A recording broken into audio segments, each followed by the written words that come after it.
नमस्कार दोस्तों, आज के इस वीडियो में हम यह चर्चा करने वाले हैं कि आप अपनी कुंडली के माध्यम से ये कैसे जान सकते हैं कि आपका विवाह किस दिशा में होगा और कितनी दूरी पर होगा। इसके लिए सबसे पहले चाहिए होगी आपको आपकी लग्न कुंडली, जिसके लिए आप किसी भी ऑनलाइन सॉफ्टवेयर में अपनी date of birth, time of birth और प्लेस ऑफ बर्थ डालेंगे तो वहां पर आपकी कुंडली देखने को मिल जाएगी और आपकी कुंडली कुछ इस प्रकार के चार्ट के फॉर्मेशन में दिखाई देगी। और ये जो अलग अलग खंड दिखाई दे रहे हैं ये उस कुंडली के भाव या घर कहलाते हैं। जैसे ये वाला भाव कहलाता है कुंडली का पहला भाव, और इसी तरह से घड़ी की उल्टी दिशा में आगे बढ़ते हुए ये वाला भाव कहलाता है कुंडली का दूसरा भाव, ये वाला भाव कहलाता है कुंडली का तीसरा भाव, इसी तरह से ये चौथा भाव, ये वाला पांचवा भाव, ये छठवां, इसी तरह से ये वाला भाव कहलाता है कुंडली का सातवां भाव, इसी तरह से ये वाला भाव कहलाता है कुंडली का आठवां भाव, इसी तरह से ये नौवां, ये 10वां भाव, ये 11वां भाव और ये वाला भाव कहलाता है कुंडली का 12वां भाव। आपका विवाह किस दिशा में होगा या आपको आपका जीवन साथी आपके जन्म स्थान से किस दिशा में प्राप्त हो सकता है, इसके लिए आपको आपके सप्तम भाव को ही देखना है। यहाँ पर मौजूद ग्रह, यहाँ पर मौजूद राशि और इस भाव के स्वामी ग्रह जिस भी घर में बैठे हुए हैं उनकी दिशा के बारे में जानकर हम ये बता सकते हैं कि आपका विवाह किस दिशा में हो सकता है। जैसे कि हम यहाँ इस चार्ट के माध्यम से देख पा रहे हैं 9 ग्रह और उनकी दिशाएं। जैसे सूर्य ग्रह पूर्व दिशा के स्वामी हैं, मंगल ग्रह दक्षिण दिशा के स्वामी हैं, शनि देवता पश्चिम दिशा के स्वामी हैं, बुध देवता उत्तर दिशा के, शुक्र देवता दक्षिण पूर्व दिशा के या जिसे हम आग्नेय कोण भी कहते हैं। इसी तरह से राहु देवता दक्षिण पश्चिम के जिसे नैऋत्य कोण भी कहते हैं। इसी तरह से चंद्र देवता उत्तर पश्चिम दिशा के स्वामी हैं जो कि वायव्य कोण भी कहलाता है। और इसी तरह से गुरु देवता उत्तर पूर्व के स्वामी हैं जो कि ईशान्य दिशा भी कहलाती है। और मतांतर से ईशान्य दिशा के स्वामी केतु देवता भी होते हैं। इसी तरह से विभिन्न राशियों की भी अपनी अपनी दिशाएं होती हैं। जैसे कि मेष राशि, सिंह राशि और धनु राशि पूर्व दिशा को दर्शाती हैं।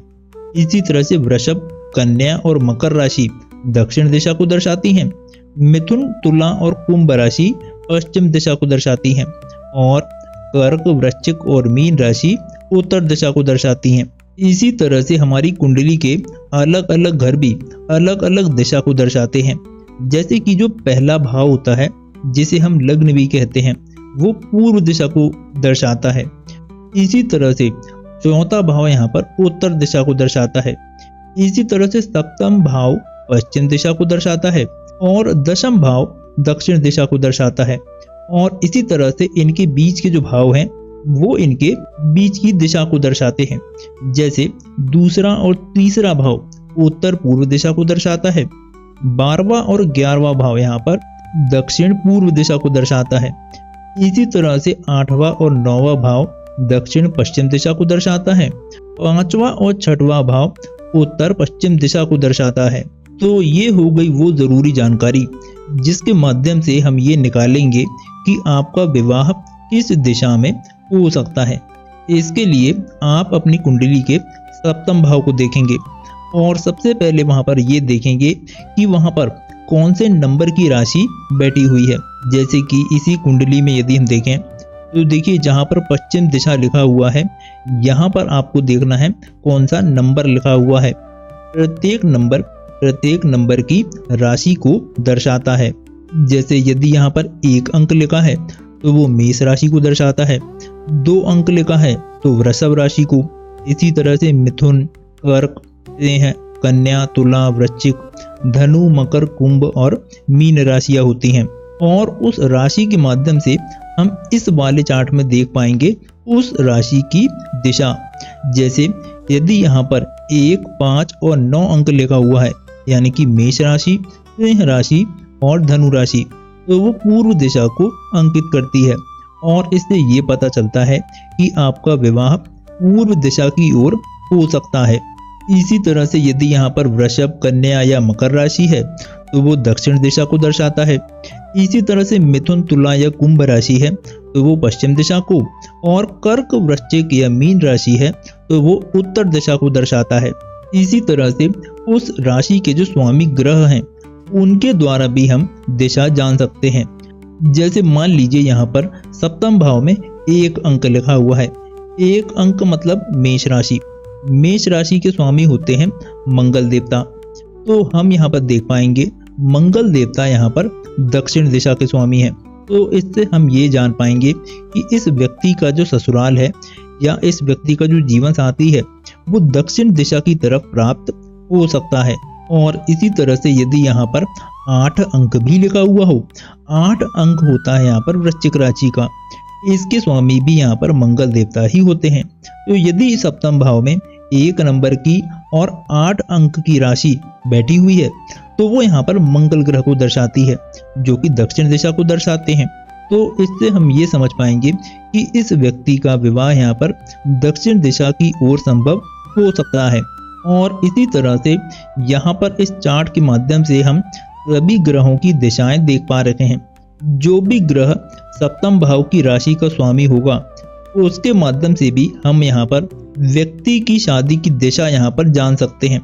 जैसे कि यदि यहाँ पर सूर्य की राशि मौजूद है या यहाँ पर सूर्य ग्रह स्वयं बैठे हुए हैं तो उस व्यक्ति का विवाह पूर्व दिशा की ओर हो सकता है। और यदि यहाँ पर मंगल ग्रह की राशि या स्वयं मंगल ग्रह बैठे हुए हैं तो इस व्यक्ति का विवाह दक्षिण दिशा की ओर हो सकता है। इसी तरह से यदि यहाँ पर शनि देवता या शनि ग्रह की राशियां मौजूद हैं जैसे कि मकर और कुंभ राशि, तो उस व्यक्ति का विवाह पश्चिम दिशा की ओर हो सकता है। और इसी तरह से यदि यहाँ पर 3 या 6 अंक की राशि है यानी कि मिथुन राशि और कन्या राशि, या यहाँ पर बुध ग्रह बैठे हुए हैं जो कि उत्तर दिशा को दर्शाते हैं, तो ऐसे व्यक्ति का विवाह उत्तर दिशा की ओर होना संभव हो सकता है। और इसी तरह से यदि सप्तम भाव में 2 अंक या 7 अंक लिखा हुआ होता है जो कि वृषभ राशि और तुला राशि को दर्शाता है, जिसके स्वामी शुक्र देवता होते हैं, तो यदि सप्तम भाव में ये राशि या शुक्र देवता मौजूद होते हैं तो ऐसे व्यक्ति का विवाह आग्नेय दिशा में हो सकता है या दक्षिण पूर्व दिशा में हो सकता है। इसी तरह से यदि किसी की कुंडली में यहाँ पर राहु देवता बैठे हो जाएं तो ऐसे व्यक्ति का विवाह दक्षिण पश्चिम दिशा में होता है।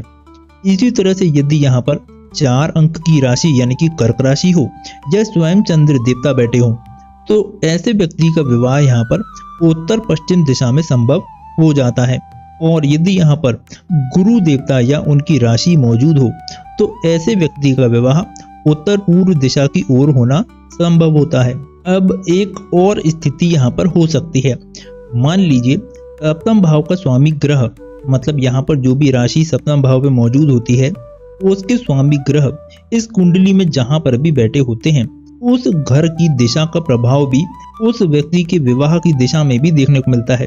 अब मान लीजिए इस कुंडली में यदि यहाँ पर सप्तम भाव में 6 अंक लिखा हुआ होता, 6 अंक होता है यहाँ पर कन्या राशि का, जिसके स्वामी होते हैं यहाँ पर बुध ग्रह, जिनकी दिशा होती है यहाँ पर उत्तर दिशा।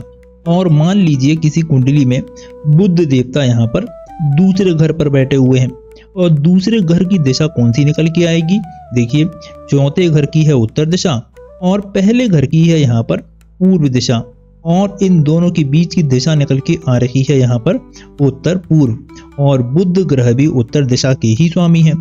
तो यहाँ से हम ये कह सकते हैं कि उत्तर और पूर्व दोनों दिशाओं का समावेश होके यहाँ पर बैठे बुध देवता उस व्यक्ति की कुंडली के अनुसार उसका जो विवाह है वो उत्तर पूर्व दिशा की ओर संभव हो सकता है। और यदि मान लीजिए इसी कुंडली में बुध देवता यहाँ पर नवम भाव में बैठ जाते जो कि दक्षिण और पश्चिम के बीच की दिशा है, तो यहाँ पर भी बैठ के बुध देवता उस व्यक्ति का विवाह दक्षिण पश्चिम दिशा में भी करा सकते हैं, या ऐसे व्यक्ति का विवाह दक्षिण पश्चिम की दिशा में भी संभव हो सकता है, क्योंकि सप्तम भाव जो कि विवाह का भाव है उसके स्वामी यहाँ पर दक्षिण पश्चिम वाले भाव में बैठे हुए हैं। इसलिए ऐसे व्यक्ति का जो ससुराल है या शादी है वो दक्षिण पश्चिम की दिशा में भी संभव हो जाती है। इसी तरह से मान लीजिए बुध देवता यहाँ पर 5वें भाव या मान लीजिए 6वें भाव में बैठ जाते हैं, तो इसी कुंडली में इसी व्यक्ति का विवाह यहाँ पर उत्तर पश्चिम की दिशा में भी संभव हो जाएगा। और इसी तरह से कुंडली के माध्यम से हम किसी भी व्यक्ति के विवाह की दिशा को जान सकते हैं। तो ये तो हो गया यहाँ पर कि आपका विवाह किस दिशा में संभव हो सकता है। अब ये कैसे देखें कि आपका विवाह कितनी दूरी पर होगा, तो इसके लिए हम देखेंगे वहां पर बैठी राशि को, मतलब कि सप्तम भाव में कितना नंबर लिखा हुआ है। देखिए यहाँ पर आप इस नीचे वाले चार्ट में देख पाएंगे आपके सप्तम भाव में जो भी राशि मौजूद होगी उसी के अनुसार आपके ससुराल की दूरी तय होती है।